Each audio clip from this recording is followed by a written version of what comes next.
Bienvenue chez Gloricia MTTV. Bonjour, bonsoir. Ils ont dépendre na air bozota ilanganga wa bino Gloricia naza très bien ngolu yanzambe et j'espère que bino bozali malamu. Alors bienvenue chez Gloricia MTTV boyele malamu chez Gloricia MTTV. Alors la famille karande to sala na nenga système na biso so limbala na liboso ko visiter Gloricia MTTV mandeko na ngai ko bossa na tava en kobima vous abonnez, abonnez-vous massivement, likez, commentez, partagez, surtout vous aider besoin ko partager karanenge tolobaka. Alors yo ndeko aux occasions ko la Gloricia MTTV cause la vidéo là qui commentez, partagez s'il vous plaît. Moutuye makasi pour na déjà vous abonner. Bo sanate bo hésiter na ko appuyer na cloche de notification. Et ça juste na ko wana appuyer na pose na retard pour manquer payer le côté. Anytime vous en avez besoin de Gloricia WhatsApp biso numéro vous aura toujours na CA wa to répondre yo. Alors le vieux quadra. Sonia Mbeli. Babeta ngoli kofité. Mais c'est comme si Sonia Mbeli boukani. Sonia Mbeli boukani tikali kalibaya. Et via zuba kofi. Via ke kolela pembeni ya bourgmestre ake kofunda biso ba congolais na oki soni ya kozala congolais na oki soni ya komona mutu oyo gouvernement mboka na biso Congo président mboka na biso Congo azwa ki passeport rouge a pesier babengi pe ambassadeur aza mutu oyo le vieux quadre azo mérité ngote azana ba qualité wana teke no ya to bengi ambassadeur ake non kofunda ba congolais qui songi peke zongi. On n'a même pas âge na que bourgmestre wana za leke pa na ye. Le via ke koloba oya lobi wana bande kunanga. Alors bolanda bino boyo kanenge le via ke kolela. Yoka kolela ya Koffi Olomide na soni. C'est confirmé. Concert ngo oyo. Si bo fongola ki billetterie, ezaleka ka confirmer te. Pour à chaque fois beau publier c'est confirmé. Bon ça la Sony musique na biso. Bon ça la Sony qui tire na biso à Congo. Et musique na biso à Congo. Franchement, heureusement que Faliaza. Et heureusement que Eglaza. Bolongoli Sony pour sinoter mawa. Une très belle salle, une grande salle qui fait d'ailleurs c'est un peu plus de 10 ans qui va vous accueillir dans cette salle et on est très très fiers. Merci. Et donc il paraît qu'il y a des gens qui en doutent. Justement, qu'est-ce que vous pouvez leur dire ces gens? Moi je suis à la fois le bourgmestre de Bruxelles et à la fois le président de la salle. Et comme bourgmestre de Bruxelles et comme président de l'ING Arena, je peux vous dire que ce concert, il va bien avoir lieu. Et donc n'hésitez pas. Comme ça, moi j'ai rien à dire. Alors ceux qui vont souffrir de ce qu'il a dit, vous allez en guérir un jour le 7. Mais le 6, c'est nous, les Koffi-Fil, les Gaulois, les... Magnifique. Merci beaucoup. Je le dis comme choriste. Cindy va devoir me faire répéter. Ce serait un plaisir pour elle. Voilà. Elle va bien? Elle va bien. Allez, je me dis tellement bien de sa voix. Je l'ai entendu en disque, je ne l'ai pas entendu en live. C'est bien que on n'arrête pas de m'appeler pour elle. C'est vrai? Oui. Ah non, mais il paraît qu'elle a une voix incroyable. Ouais. Bravo à vous de l'avoir. Elle est très jolie. Est-ce que c'est possible de... Comment allez-vous? Ça va bien? Oui. Autant de vous revoir. C'est moi qui suis... Vous êtes magnifique. Hein. C'est vrai? Vous avez vraiment un outfit toujours magnifique. Alors la veste blanche, elle est sympa. Ouais. Ça dépend des circonstances. En gala, la veste blanche. En casual, ça dépend. Et c'est un grand champion de rugby. Il y a longtemps. Vous allez bien? Mais champion le reste de toute l'année. Je vais bien, merci. Venez, on va un peu monter. D'accord, merci. Déjà, le lion d'être filmé. C'est-à-dire, les agarras vont avoir le ministre de la simplicité de passion quand on est rien. On va monter par ici. Venez. Vous avez fait tomber votre lunette. Le vieux quadra. Mouta mbengaka un jour que no Sonia Mbeli babeta ngoli profiter. Nana zomona c'est comme si Sonia Mbeli yango et bukana ki quoi.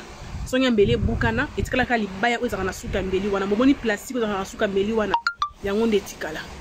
Pour le Sonia Mbeli azu courage ya kokene koluka bourgmestre akene ko lela epana ye pour na concert na ya les 6.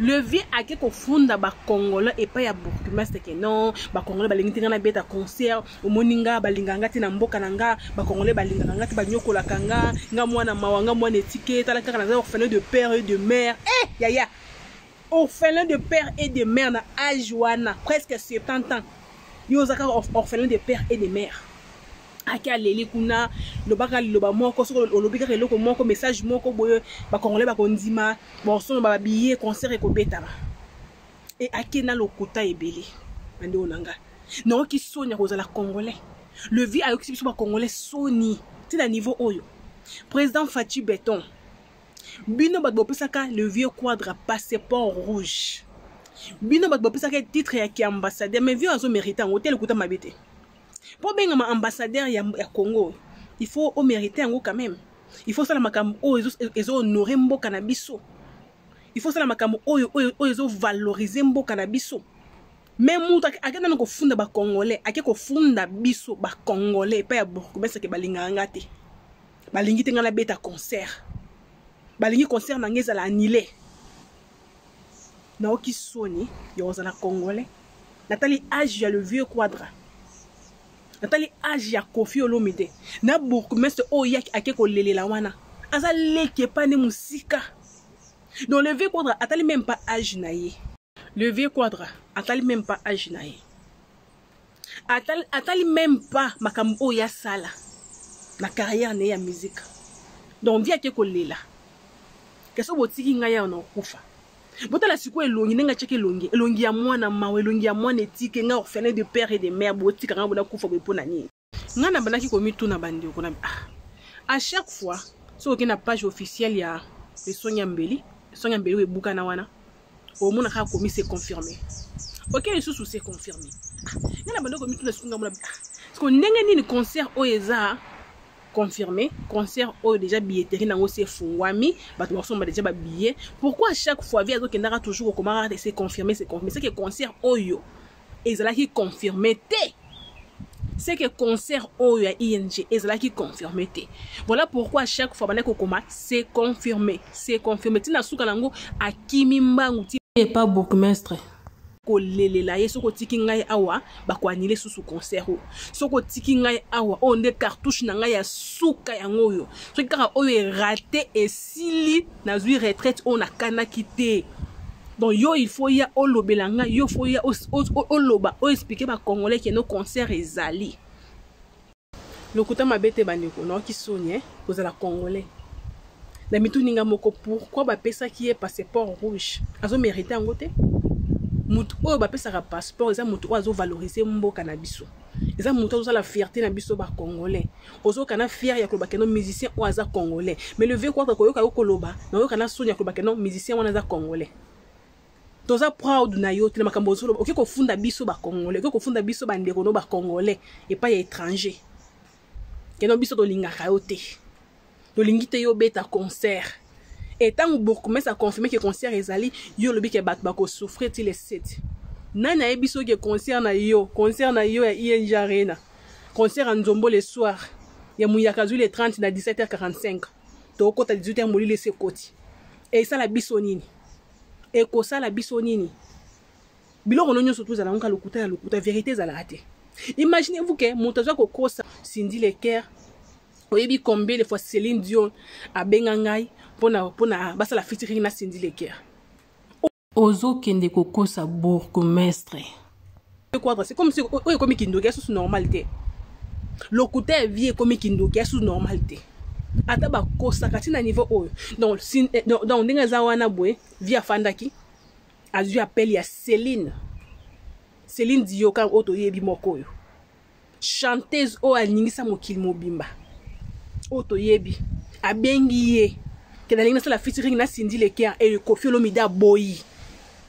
mais oza kindoki total le vieux quadre muto sa la featuring na ba non name to ba vérité ko bande onanga le vieux quadre Koffi Olomide to lo pena otanga kombo na po pesinga kanda asali ba featuring na ba non name ba jeune tout oyo ba bimi mikolo ba jeune no ba bimi mikolo yo so bokei bokuta ke via asali featuring na bango asali ba featuring na ba non name na ba musicien assez on passe même pas na niveau na ye afeli ba featuring na bon likolo ko luka zala likolo ko luka azala na actualité bato ba lobela ye asali ba featuring na ba non name siko moto zo la featuring na bato ba sana comboté na bato ba sala comboté siko Céline oza plus que Rihanna Céline a bengi ye kalinga sala featuring na Cindy Leker et le via boyi Koffi Olomide papa tika lokutako et comment sopisa ngai lokota mabete comment ça na Sony et comment ça na Sony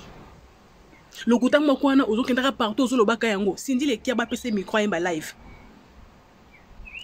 elobi yango ata bourgmestre moke no ayokaki ka na cassette nana ayokaki koyemba live te soki ayoki ye koyemba live aobaye makasi po sindi na live vo ebimaka te bokozwa micro ata ya ndenge nini wana micro ake mutu mosusu ayembela yango bien bopesa yango sindi vo ebima te siko moto bongo nde Céline Dion akendaki koluka po basala ne featuring eyo boye boni lokuta makasi boye papa okosa lokola nganga okosa otala te ne esika yo kosa te le vieux quadre azokosa biso tout oyebi ke ING capacité nango eza ya 15,000 places 15,000 places nde ING Arena mais pour na le vieux tellement ya za munene ya l'équipe artiste tout o babeta na ING Arena wana l'équipe match corporato à l'équipe artiste même artiste international o babeta na capacité 15,000 yete maza munene makasi lokola rataki hippodrome 80,000 places te bourgmestre alobite lokola ngaza bourgmestre awa président ya ING Arena lokola eza yo za spécial yo na ovimbisela yo likolo na yo na ovimbisa to tonga to bakisa 5,000 places mususu comme ça et comme 20,000 poto sepelisa po yo za artiste musicien munene le vieux quadra ce que vous avez besoin de bêta concert à 20,000 places, il y a 20,000 personnes, au Yebi Bercy Zawana. Bercy est comme on a plus de 20,000 personnes. Au Lingo bêta kuna, au Lingo qui est na ING Arena. Ce qui vraiment vous avez besoin de bêta place, il y a 20,000. Au Lingo qui est na salle où ils ont la capacité à 20,000 personnes. Et non na salle où ils ont la capacité à 15,000 personnes. Tika lokuta. Lokuta na yonde et comme baïse biso ba congolais. Comme yinisa biso yo, lokuta na yonde. Tellement que le côté l'équipe makasi ozo kosa nesika yo kosate et comment baïse bato voilà pourquoi oki kolela ke no ba congolais balinganga te bo lingo ni na lokuta makasi bo ba ko lingo ndenge ni na lokuta makasi bo na nga isi yo kana soki obeti concert biso to souffrir na nini na côté nini to souffrir na nini na côté nini biso to beta déjà ING Arena biso aigle a beta déjà ING Arena ye muto bozana ye wana bourgmestre wana ya ING Arena aza parmi bato oyo ba pesa ki fallait pour pa plaque ya sold out tuna ye oyebisa yo tuna ye oyebiso ke fallait asala ki sold out na ING Arena muto abeti na salle oyo eza na plus de 40,000 personnes na ING ngasala mpiaka te le vieux quadre ke kolela zwelongia ya banetike na okina soni azulunga achinunga na bosuki ndenge nini boy episinga na kande lukuta mabete na okikanda elongia monetike elongia mona mawa o bazonyokola o balingaka te botala kana ngai o ne cartouche na ngai esuka soki oyo esimbite nga na sambwe soki oyo esimbite comportement na yo elobeli na yo esepelisa biso te oza digne ya kobenga ambassadeur te na yebite pourquoi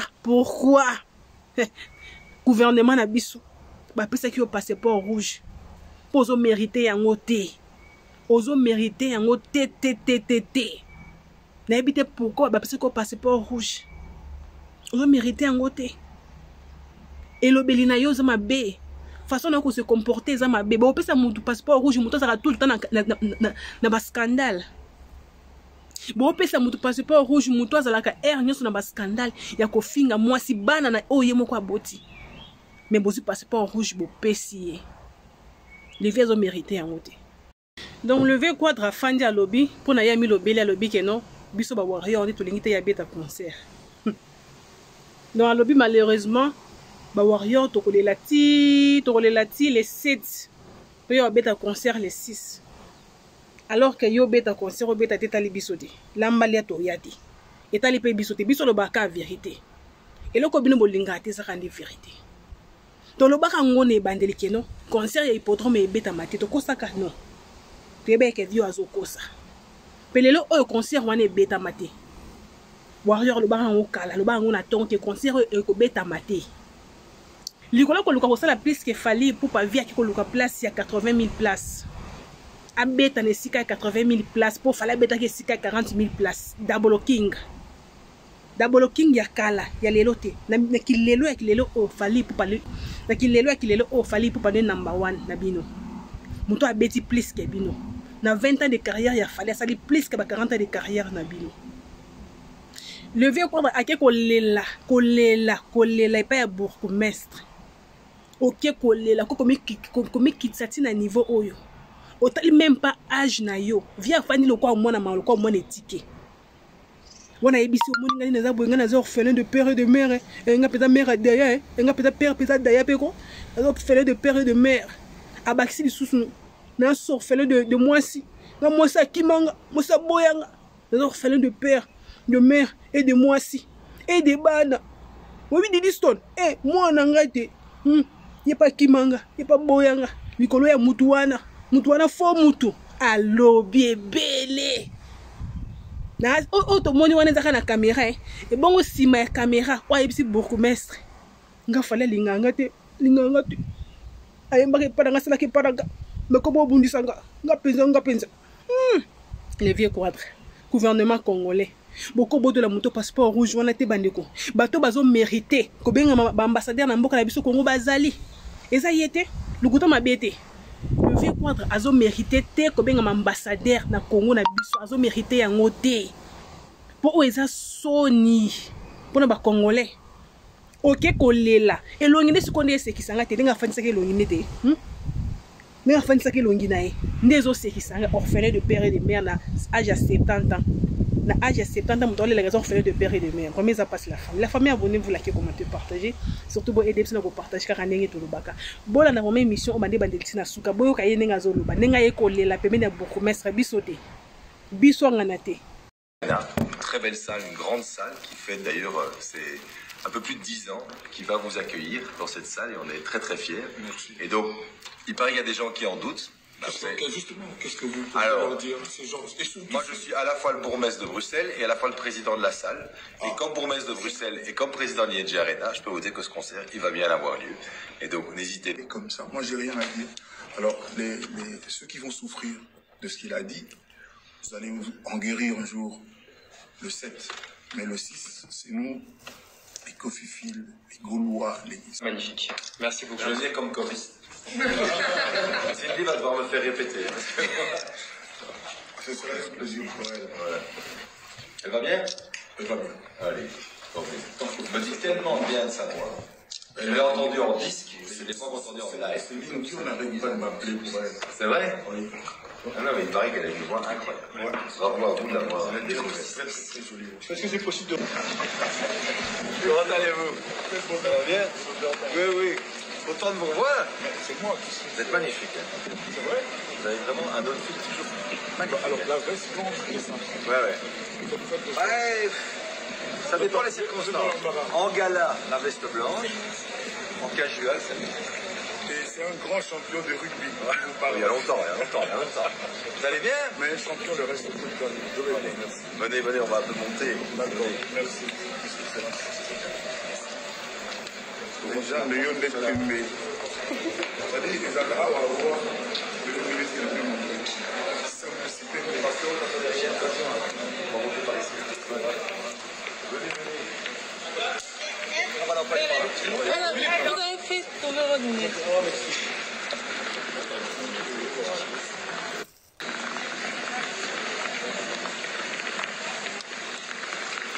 Voilà. On vient un spectacle en même temps. On va aller vers... Je vois, il y a des spectacles. Ouais, je sais, je vais aller plutôt vers... C'est un démarrage alors, non? Oui. Où est-ce qu'on peut aller? Il y a un spectacle. Ouais.